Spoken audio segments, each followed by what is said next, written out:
Residents in Regent Park gathered at the community center this week for a town hall hosted by Ward 13 Councillor Chris Moise and his staff. The meeting provided an update on key city issues, from housing and safety to parks and community services, and gave residents a chance to raise their own concerns. Councillor Moise opened the evening with a land acknowledgement and a commitment to keeping civic dialogue respectful, inclusive, and solution-oriented. He then outlined recent progress on a range of local priorities. On homelessness and encampments, Moise highlighted the city's protocol, which focuses on connecting people to supports and pathways into housing. He also shared improvements through the Downtown East Action Plan reset, which increased daily park maintenance, sidewalk cleaning, and rapid biohazard response across the ward. Pedestrian and traffic safety was another focus. Moise announced new safety measures at several intersections, with more coming to areas like Parliament and Dundas, Richmond and Power, and Queen in Ontario. He also spoke about community benefits, including improved access to recreation. At the Pam McConnell Aquatic Centre, local participation rose from 39% in 2024 to 75% in 2025, while use of Regent Park's athletic grounds increased from 18% to 61%. Now, let me take you to the meeting. So this is the agenda for this evening. First, we're going to go through some basic housekeeping rules. Then we'll give everybody some updates on the community and things I have been working on here in the ward. And then we'll have an open mic, questions for those in the room, and final remarks, and we'll finish up for the night. So the housekeeping rules, there's some snacks and refreshments in the back. The washrooms are through the doors and down the hall to your left, just past the front desk. We do have a code of conduct I like to go over at each of my public meetings because it's becoming more and more important. This is a safe and inclusive space. Everyone must be treated with respect and dignity. Discrimination or harassment of any form, whether verbal or physical, would not be tolerated. We believe in fostering an atmosphere that encourages open dialogue and productive conversation. Comments should be constructive, respectful, and related to the discussion at hand. Everyone has the right to privacy. Those who do not wish to be photographed, videotaped, or recorded should request a sticker from the registration table at the back. Attendees taking photos, videos, or recordings must obtain the consent of subjects of the photo, videos, or recording. And of course, feel free to take photos and videos of myself. I don't mind.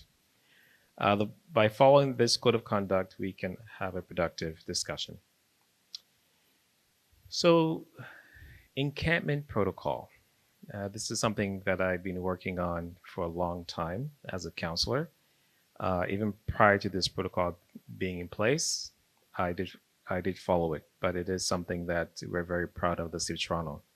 So Toronto's encampment protocol, established by the Interdivisional Protocol for Encampments in Toronto, adopted in June 2024, uses a human rights-based approach to provide services to individuals living in encampments, prioritizing connecting people with shelters and housing instead of immediate enforcement. The objective of the IDP are to clarify the roles and responsibilities of key city divisions in addressing encampments, including how Toronto Shelter and Support Services Encampment Office, as lead, will work and coordinate with other divisions. Parks and Recreation, Transportation Services, Municipal Licensing Standards, Toronto Fire Services, Solid Waste Management, Toronto Paramedic Services, Corporate Security, and 311.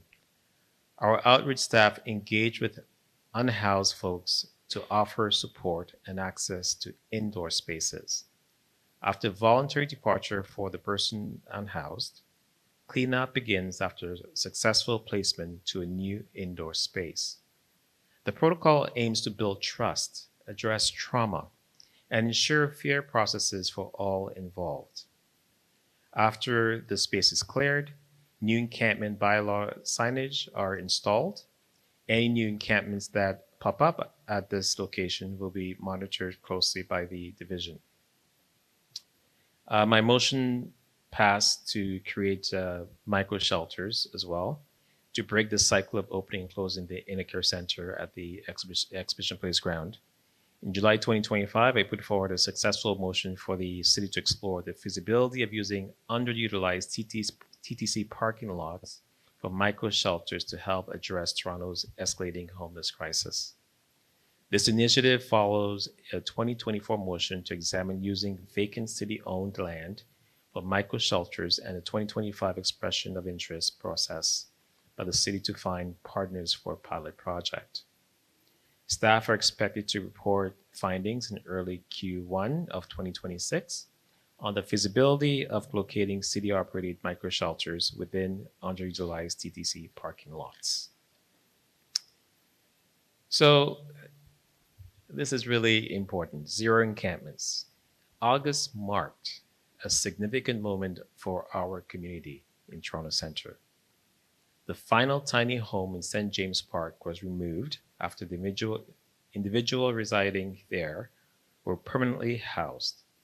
This moment brings to a close one of the most visible and difficult chapters in our city's housing crisis. Toronto Centre was home to the largest and most prolific park encampments in the city, from Mars Park, Allen Gardens, and many other parks in between. Our green spaces had become sites of crisis where unhoused residents without safe options made shelter where they could. For far too long, all levels of government failed to act with urgency and coordination required. We worked across divisions and with frontline partners to imagine how encampments could be resolved without the violence of mass clearing or the abandonment of people to shelter waitlist. As you all know, this resolution did not happen overnight. It actually took many, many years. It took a lot of relationship building, problem solving, and relentless advocacy. It took trust, which was earned slowly and not always easy, but it did work. While this milestone is meaningful, it does not mean the housing crisis in Toronto is over. And I'm sure you see it each and every day as we walk up and down the streets of Toronto. This is our new encampment dashboard, updated weekly. My office publishes and tracks the number of tents at an encampment, the number of people, how many people have moved out, the number of people successfully moved into housing, and the number of engagements city staff have with individuals in the encampment. It also details trends and provides stats on the number of encampments the city staff have successfully diverted.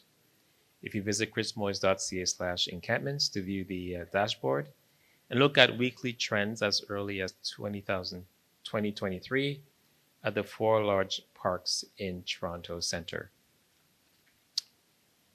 Community safety. So there's 3 I'd like to highlight here, which we call the Community Outreach Response and Engagement Team, better known as CORE. You may have heard of it. As chair of the Board of Health, the police chief and the MOH, the Medical Office of Health, reached out to me and asked me what are my thoughts on this new program. First of its kind here in Toronto. And I jumped on it because in a sense that the police said it wouldn't cost the ward or it would have an impact, it would not have an impact on the city budget. And so I said, yes, there's more, eyes and ears and boots on the ground to actually help those who are most marginalized. And they're accompanied by a nurse practitioner from public health. And the program started back in December 2024. And it's been very successful, going up preemptively, helping those that may be in crisis or are in crisis. And the last report I saw was that they engaged about over 2,000 people in the time that they've been in existence. Also, too, we've doubled the funding for the Community Crisis Response Program. That is now citywide, which has really helped. And again, I like to describe this as an onion. It's layers of support. It's not one or the other. It's a coordinated team of city staff working to help those who are most marginalized. And one of the things that I'm still working on is working with the mayor and Toronto Public Health on the launching of the Downtown Health Heart Hub by the end of the year. We do have a location. We do have community partners that will be working with us. Some of the services that we'll be providing is wound care, women's care for women, and also perhaps some low barrier beds as well, and also having physicians in the space to help. So I will announce the location and the services at a later date. Still waiting for, and the reason why I have not announced all of those things is because we haven't received all the funding from the province. So we're working directly with the Premier's office to ensure that the funding is secured. Next up is the Downtown East Action Plan Reset. That is something that we have worked really, really hard on.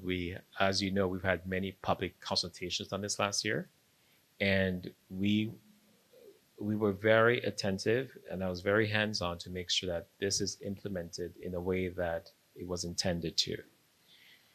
And you may or may not notice that our streets in Toronto Centre are a little cleaner, right? I, like you, I want clean streets, sidewalks, and parks. I have worked with staff to increase services levels and introduce clean streets teams. You may see them in the neighborhood. All parks are cleaned daily in Toronto Centre. This is not the same for other parts of the city, but it's unique to Toronto Centre, where all our parks are cleaned at least once a day. And the hotspot parks like Allen Garden, St. James Park, Moss Park, and Trinity Park are cleaned a minimum of twice a day. This fall, I'm working with 311 senior staff to ensure everything can be reported through them and to improve the customer service experience. So 311 should be your one point of contact. Residents should not have to call different numbers to get the service that's needed. So that's really, really important and a priority to me as your local councillor. Community benefits map. So introduction to the community benefits page. The community benefits page is an educational tool that helps residents understand what community benefits are and how they are directed and spent. Community benefits are capital funds secured by the city from developers in exchange for permitted increases to height and density. They fund capital projects such as libraries and parks, but cannot fund their operations or maintenance. This page has two interactive maps, Explore by category and Explore by development. Community benefits may be allocated towards one or more categories, such as affordable housing, parks, recreation, and so forth. You can interact with the map by clicking on any category or icon to show projects funded by Section 37. This map allows viewers to explore development projects from which the city has secured community benefits. So you can interact with the map by clicking on a point, which will then display detailed account of how funds were secured, received, planned, and allocated, as well as the amount spent and the remaining balance. It will also provide information on the projects associated with the development site. Alrighty, improving pedestrian safety across our ward. So I spoke to this last year, but because it's being implemented now, I'm going to mention it again. We know that last year we had tragic accidents in our ward where people were actually killed, to a point where we actually had funerals right here in this field, which I helped permit. So my commitment last year was that I would try to make sure this ward is safer. And I did bring a motion to council last year, or earlier this year, I can't remember, it was last year. So we're installing 15 new traffic signals across the ward, converting most crosswalks on TTC routes to signals to improve pedestrian safety. 4 new signals were installed this year, including Queen and Sackville, where that tragic accident happened. The signals at Power and Adelaide and Power in Richmond are being installed this fall. As you know, the one that goes up into the DVP where people drive crazy. The remaining 9 signals, including Parliament and Oak, are scheduled to be installed over the next 2 years. The next slides were for Toronto Police. Are they here? No? Okay, so we'll skip over that until they arrive. But I will say to you, though, the stats that they will present to you eventually,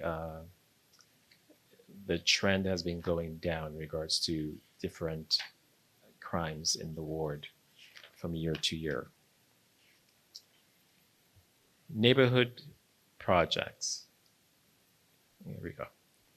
So the Center of Excellence, which is actually located right here in this building, on July 21st of this summer, we unveiled the space that had been underutilized since the pandemic on the 2nd floor of Regent Park Community Centre, forward to Shooter Street.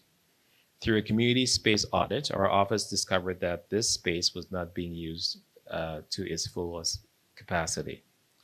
Today, this space is being used for mental health support, arts and creativity, one-on-one therapy rooms, job development, and employment services. This space is currently used as a drop-in space. First comes, first serve. You book the space, use it, clean it up after yourself, and come back the next day and use it if you like the space. Thane Murray Way, which is up that way, is a road that is coming from building 4B and 4C of the first market residential building in development under the partnership between TCAC and Tridel. Phases 4 and 5 road consist of Thane Murray Way, formerly known as Street G, and the final section of Sackville Street between Gerrard Street and Oak Street.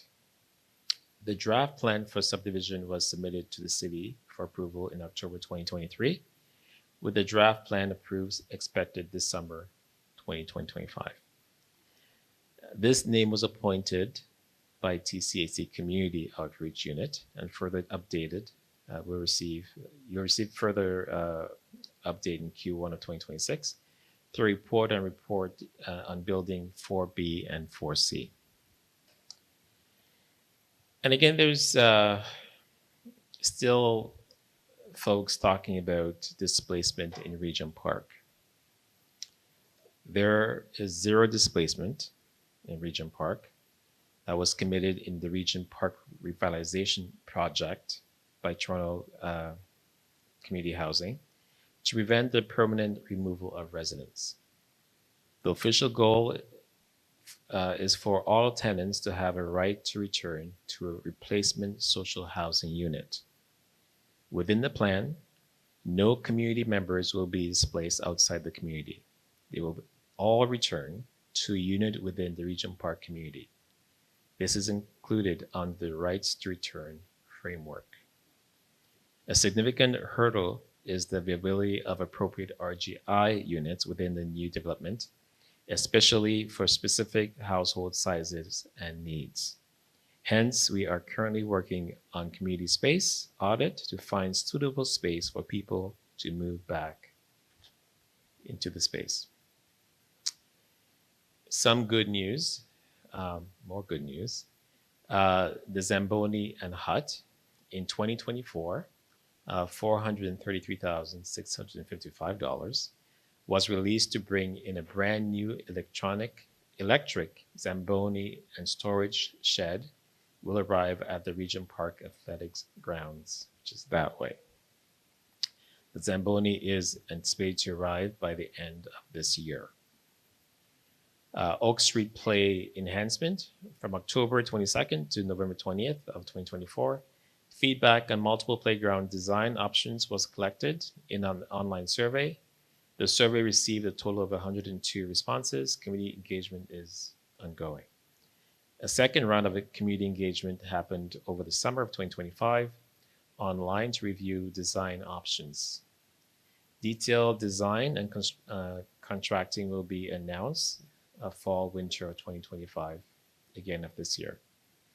Construction is timed to begin early 2026. The playground reopens or should reopen in the summer of 2026 as well. Access to recreation. More good news. So one of the things that we've struggled with for the last 3 years since I've been here and even longer is that people in Regent Park haven't been able to use the recreation centers in their community. So this slide shows one of our biggest successes, the jump in local registrations. So at Pam McConnell, local participation nearly doubled, growing from 39% in 2024 to 75% in 2025. Regent Park also saw a major improvement, rising from just 18% to 61%. These increases show that early local registration is delivering on its promise, ensuring local residents get access to their neighborhood programs first. This demonstrates both equity in access and community uptake. Early local registration improvement cuts across both age groups and program types. At Pam McConnell, adult participation skyrocketed from 37% to 100% local, while children and youth also saw strong gains as well. At Regent Park, we saw similar growth. Adults more than doubled, and youth participation climbed to over 60%. By program type, the success is equally clear. Local access to swim programs doubled, and arts and sports programs now see the majority of registrants coming from the local community, which is excellent. So the takeaway is this isn't isolated to one group or one program. Early local registration is working for everyone. And it will continue going forward. Permit parking in Regent Park. Another hot topic issue. So equity and community responses. This year, we introduced permit parking to Regent Park. This change came as a result of Toronto community housing tenants who were facing repeated ticketing and had no reliable overnight parking options prior to the revitalization. TCAC tenants had access to reliable outdoor parking, but today the majority do not have parking available in their buildings. By implementing permit parking, we are addressing those inequities, giving tenants fair overnight access and helping make them whole, just as market residents have parking available in their buildings. So the system provides overnight protection for Toronto, again, TCAC tenants who have permit parking from 12:01 a.m. to 7 a.m. Only permit holders are allowed to park in designated spaces. Daytime parking rules. Outside of those hours, the standard 3-hour parking bylaw applies. This creates a balance where residents with permits are protected overnight, while daytime access remains available for short-term use. Visitors and local services, the 3-hour bylaw does not apply to your permit holders during the day. So overall, this approach gives TCAC residents peace of mind overnight while maintaining access during the daytime hours for the public. Next up. So we work hard to communicate as much as we can about everything going on in my office. I spend a lot of time trying to do that. So we have developed resources for the community. So of course you can go online to chrismoise.ca/resources. We have neighborhood specific pages with relevant projects and news on the website. We have launched a text message service for you to subscribe to road closures and construction notices. And so yes, of course, you could always call my office, email my office. We're here for you always. And I encourage you to get involved. I encourage you, there are many opportunities. Early in 2024, I launched Toronto Centre Talks, an opportunity to have deeper discussions on issues that matter to residents. We also have Toronto Centre Projects, a website our office maintains to keep residents informed about capital projects happening in their neighborhood and across the ward, which Sherwin maintains. If you know anyone who is interested in gaining some experience in the neighborhood, doing community work, we have lots of opportunities coming up with our next neighborhood town hall and upcoming holiday banquet. So please visit my website and click volunteer to see available shifts. We have launched a new quarterly survey to gather feedback and measure the impact of our work. The survey is a quick and only takes 2 minutes to complete. The feedback is available, is valuable and greatly helps my office and city staff.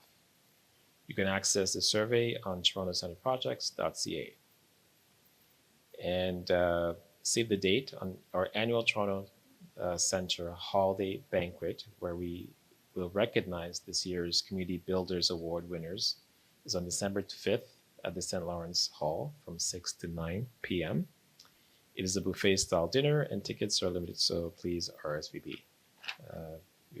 I have hosted this for the last couple of years, and it's been well attended, so I encourage you to attend as well. And that is the end of my presentation. I know that I went through this very quickly, but we are now at the open mic session. Where's Yusuf? Yusuf and just you? Okay. Yusuf has the mic. If you have any questions, just raise your hand and Yusuf will come to you. Thank you. I was just going to say thank you and congratulations on getting the Sackville and Queen traffic light done. I don't know that the timing of the light is quite right, but maybe we let it go for 6 months and maybe we can talk about it later. But the neighborhood is very happy to have it. I'm very happy to hear that. Also, too, some of the things we're implementing as well is speed bumps. Many residents have said to us that that's also an issue. I know that, the conversations, if you watch the news, the conversation is, get traffic moving. But what people don't talk about is that, this is also our community, right? These are our neighborhoods.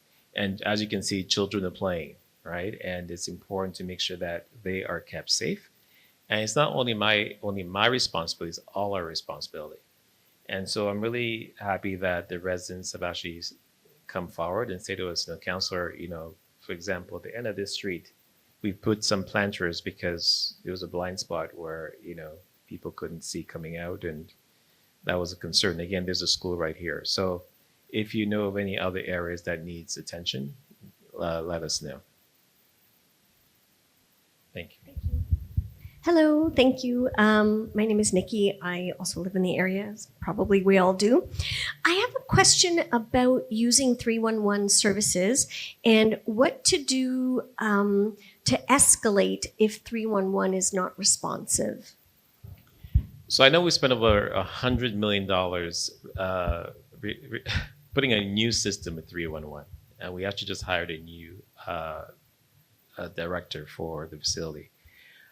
So it continues to evolve and getting better. But if you feel that they're non-responsive, please call my office and we can escalate it directly. We actually have a special number that we can actually do that. So just reach out to us and we're happy to escalate it.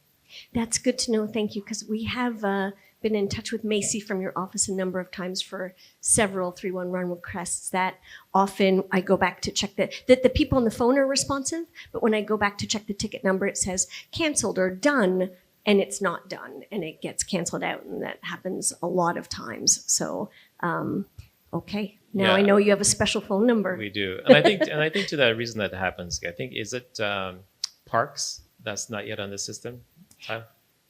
They are as today. So the reason why you see the tickets open and close is because 311, parks didn't have access to 311, so they closed it and then they kind of notified them about it. But now that they're integrated as of today, you should see better results. But again, any issues, do call my office. Thank you. I appreciate that. I believe this is more a transportation issue. It's an ongoing pathway that doesn't get cleaned, and also it's fire services because there's some. Anyway, it wasn't parks, wasn't the sort of the hole in the problem, but we will escalate through your office to get this cleaned up. Thank you. No worries. I also want to clarify one thing in regards to Regent Park phases 4 and 5. Again, people that are in phases 4 and 5, they'll move directly into units that's being built here. So they will not be moved off site or nothing like that. There's zero displacement. That is a priority that I am committed to.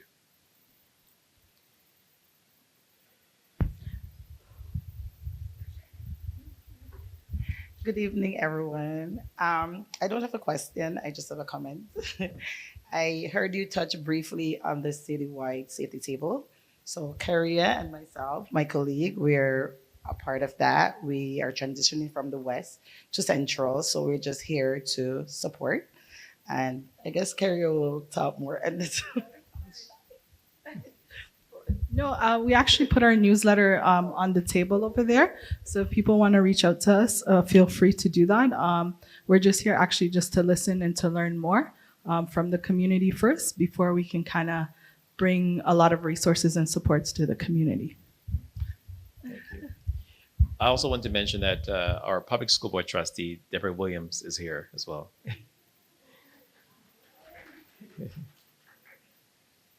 Public education is really important, for all of us. That's why I started my political career, in a sense.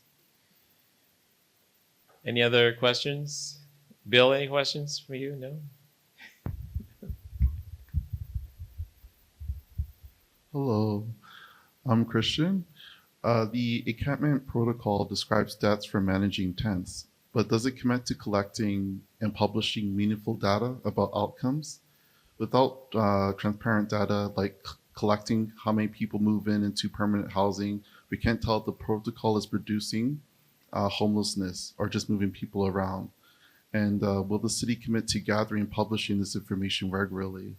And I think it's also important to know the root causes of homelessness, and we should be collecting that data and sharing that with Ontario and Ottawa and ask for more funding. Mm-hmm.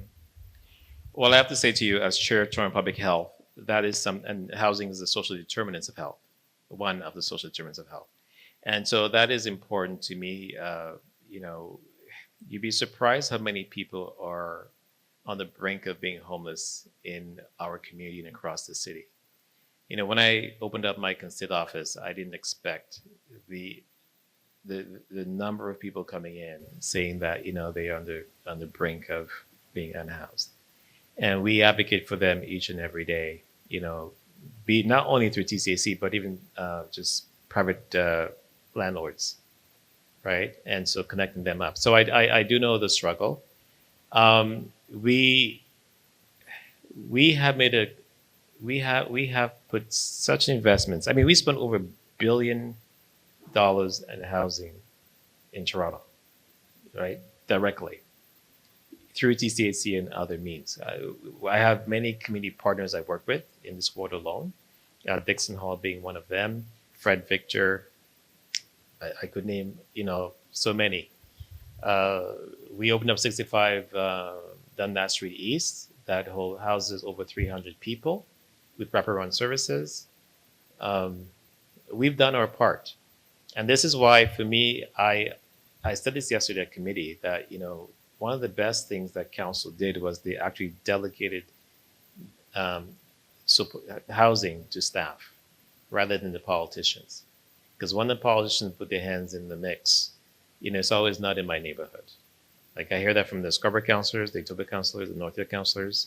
And, I say to them, like, listen, 62% of social services are right here in Toronto Centre. We have done our part and we continue to do our part. And as a result, we've seen the cracks in the system. And hence why there's so many people who are underhoused in the ward. And as I mentioned in my remarks, we had 3 of the largest encampments in the city in Toronto Centre. And yes, it took 3 years to actually, get them into indoor spaces. But I have to say to you too, there has been a lot of successes where many people actually were able to get permanent housing. So I'm very proud of that work. I'm very proud of the work that our frontline staff do each and every day. It's not easy work. And again, I know that to some, it seems inhumane, but there's been a lot of lessons learned as to how to engage, right? And we've trained our staff, we've put the resources in, and we're providing more indoor spaces for people. We've extended the hours, during the hot climate and cold climates as well. And I'd like to build housing faster, but it takes time to actually erect a structure. It doesn't happen overnight. And in my remarks, I also mentioned two micro shelters. The report's coming back in, I think, first quarter 2026, but rapid micro shelters is important. But not only building it, but make sure that we build the wraparound services. You just can't put structures down and have people live there. You need staff to help them. And so the report that came from committee, I think last month, said you need at least an acre to have micro shelters. And this is why I went back and I said to staff, are there any vacant TTC lots or underutilized TTC lots, so we could actually maybe try to place them there. But I also asked them too to look again at Etobicoke and Scarborough and those spaces, because Toronto Centre is a vertical ward, right? We have 90, 100-story buildings here. Like, there's no green spaces here. And one of the things people are asking for from me as a councillor is more green space, right? So these are difficult conversations, but I'm also pragmatic and practical as well. So I sit at so many different tables of the city, and also to provincial tables and federal tables. I sit on AMO and on FCM. AMO is a provincial body of municipalities, and so I'm the Toronto Caucus chair for AMO, so which means that I meet with the Minister of Housing every 4 weeks at Queen's Park. And those are the things that we talk about, right? It upsets me when I hear places like Barrie, for example, is banning encampments in their communities. I mean, these are their residents.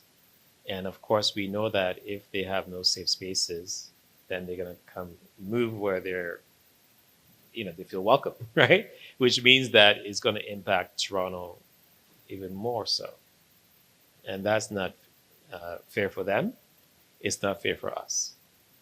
So those are, important conversations and honest conversations that we need to continue to have. There's no easy answer to this question. But, that being said, all 3 levels of government need to step up, right? And by the province passing laws saying that, encampments should be made illegal, and they'll support mayors that, implement those things. That's not right. So, long-winded answer to a very complex problem. Any other questions?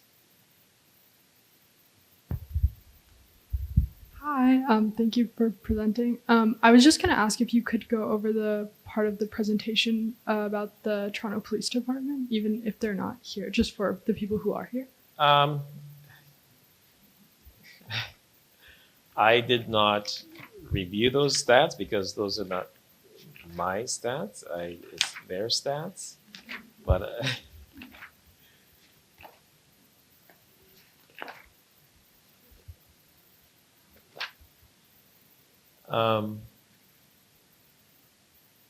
pretend to know what this means.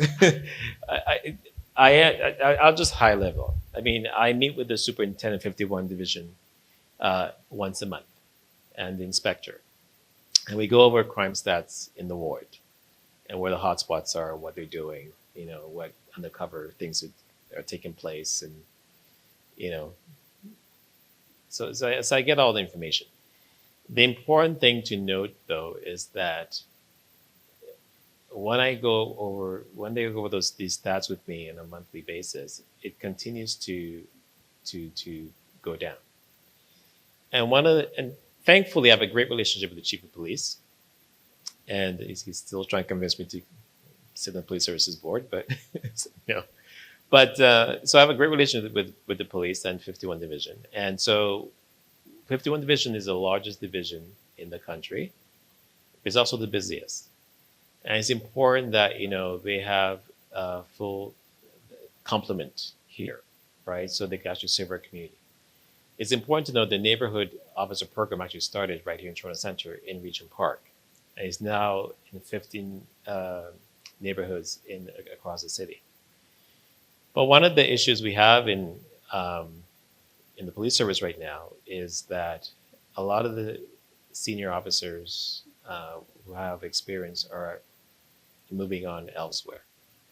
For example, we lost 4 senior officers in the last month, and we gained 6 new officers. But there's 6 rookie officers. So you have to train them up and make sure that they understand the needs of the community, right? And it does take time also to train the neighborhood officers as well. So those are the things that we talk about and try to make sure we're supported that way. So it's very high level, I know. But the important things are the crime stats that I do see for the board keeps going down. To close the evening, Moise's staff presented update crime statistics for the 51 Division. Hi, everyone. Yeah, I can just speak to them quickly just because I was there when Toronto Police were presenting them. The one thing I would say is that Toronto Police only present the major crime indicators, not so it's not every piece of crime that happens. And then, of course, these are the major crimes that are happening. They're not necessarily petty crimes or antisocial behaviors that we see. So this first slide here is just end of year from 2024. And then I think the next slide actually has does the next slide have 2025 or no? Yeah, so so we saw end of year, this is 2025, and what you can see is that all of the major crime indicators have decreased this year compared to last year. The superintendent had, I'm just reviewing my notes here as well, that the major crime indicators are down 10.8% year over year, and they're the lowest that they've been since 2021. So as the councillor mentioned, we are trending in a very good path, but that's not to say that there aren't some hotspots. So for example, while all of the major crime indicators have decreased year over year, including a decrease in shootings, this year there's only been 4 in 2025 compared to 11 in 2024, 7 in 2023, 22 in 2022, and 12 in 2021.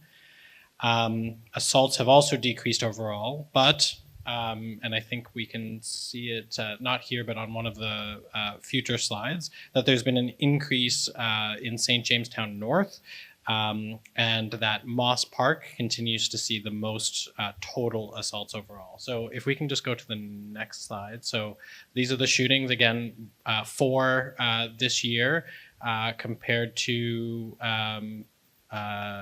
11 last year. And this is year to date, of course. So the date on the slides is September 7th. So that's all these stats go until, all of the slides. This next one, these are assaults. Also, all of these stats are available publicly online. This is a synthesized version, but they are available on the Toronto Police website. So we're a decrease of 0.4% year over year. These are auto thefts. As you know, the Toronto Police have been focused. They've had a task force on auto thefts across the city, and so those are also trending down. Downtown Yonge East has had the biggest decrease of 68%, but overall in the ward, it's a 37% decrease year to date, and they've made several arrests in those previous cases as well. Break and enters, also decrease of 23% year to date. At least the ones that are reported. That's the other piece, is that people have to, for some of these crimes, obviously for shootings, you don't have to report those for police to include those in their stats. But for robberies and for break and enters, they rely on people reporting. And another important note that they told us at the CPLC, the Community Police Liaison Committee meeting, is that for these stats, they record them in the month or day of the week that they are reported, so that it doesn't affect their previous months or previous quarter stats. Because if someone reports it, let's say in September, but it actually happened at the end of August, they've already reported out on August, and so it would affect those stats from August. So just a caveat of all of these stats and the ones that are online are all based off of the date that they were reported. Sorry, locations are not provided for those. But we've had a 8% decrease year to date. Theft overs are the thefts that are over $5,000, I believe, in total. And so while Church Wellesley has seen the biggest year-to-date increase of 67%, overall in the ward, or in the division rather, because it also includes just a bit of a portion outside of our ward to the south, there's been a 22% decrease in 51 division. And this is just the open data portal. So it's data.torontopolice.on.ca. And you don't have to go to like /pages/open data. If you go to data.torontopolice.on.ca, you'll be able to click in and see. And there's other maps on there, more than what we showed you here. And there's a lot of different data that you can filter and look into there. So some promising stats, but it's due to the work of our police service and residents reporting and being vigilant. So please continue to do that. And another reason why it's important to report is that too, because numbers do tell the story, and if report these things, then we can get resources, like more police services officers here. Same thing with reporting 311 as well. Like I have to justify why we need new street cleaners here, or I think we're getting 4 new street laneway cleaners by the end of the year or early next year. So again, you need to continue to report so we get more resources in Toronto Centre. My colleagues often say to me, Councillor, we see what you're doing, because I do see the budget, and they say you seem to be getting a lot more resources in Toronto Centre than we're getting in Scarborough and elsewhere. But again, our ward triples in size every day, so there's a lot of things happening here. And as I mentioned earlier, 61% or 62% of social services are right here, so we need the extra resources. I hope we were able to cover a lot here today, and any questions you may have later on, please let me know. Again, we are available at our Constid office just down the street at 329 Parliament Street. You can call my office or email my office. And I hope you're able to make it out to the banquet out on December 5th. And have a safe journey home. Thank you so much. Don't forget to like, share, subscribe to our YouTube channel, and visit us on all our social media platforms. Please visit our website for more information.